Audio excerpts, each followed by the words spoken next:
The Volkswagen van of the 1960s, painted with flowers and peace signs.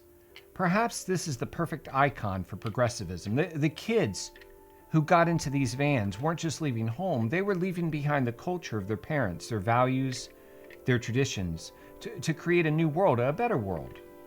So what do you think? Did it work? Is this a better world? Or have we become more selfish, more self-absorbed people? Now, however you answer that question, I think depends greatly upon one important thing. But first, as always, we start with our mission.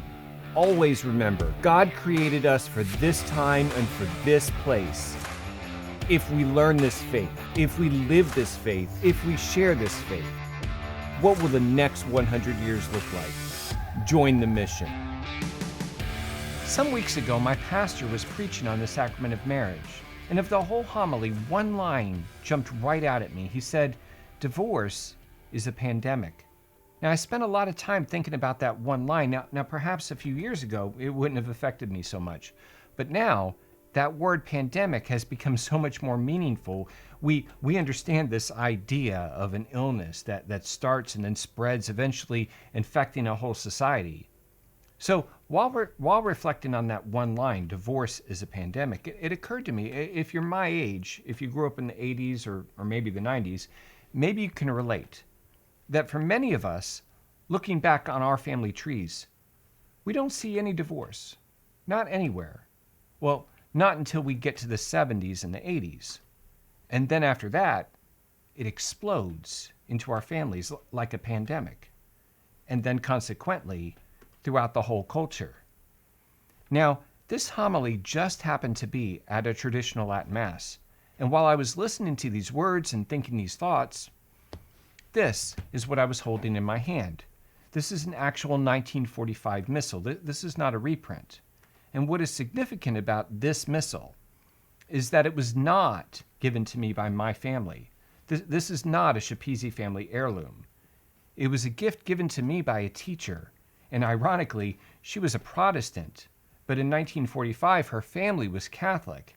And after leaving the church, this no longer had any meaning for her. So in 1988, she gave it to me, knowing that I was a Catholic. Now, in 1988, I had no idea what this was. I was completely disconnected from this tradition, so I stuck it on a bookshelf where it collected dust for over 20 years. Now, this is significant because tradition is ordinarily passed on through marriage. Marriage serves as a mechanism for teaching the next generation how to live, what is good, what is true, and what is beautiful. Now, this mechanism, it's not just built into our biology, it's also present in our revelation, in the first commandment that God gave us to our first parents: be fruitful and multiply. And after they sinned, these words become all the more significant because death was introduced. They were going to die. And whatever truth, whatever goodness that they had in the intimacy of that garden, in order for that truth and goodness to be perpetuated throughout the ages, they would have to have children and pass on that truth. They would have to teach their children from father to son, from mother to daughter, or else that truth from the garden would be lost forever. So through the mechanism of marriage and of childbirth, through education, what we call tradition, the truth of who God is has been passed down from the garden, through the patriarchs, through the law, through the prophets, and through the church, to our own age here and now. But throughout all of these ages, there have been numerous social revolutions that sought to break this chain.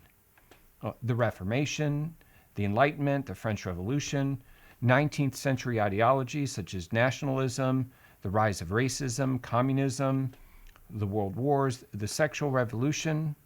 The list can go on and on and on. But for us, the one that I think has had the greatest impact on us, those of us who grew up in the 80s and the 90s and after, I think there is probably no more significant social revolution than the free love movement of the 60s.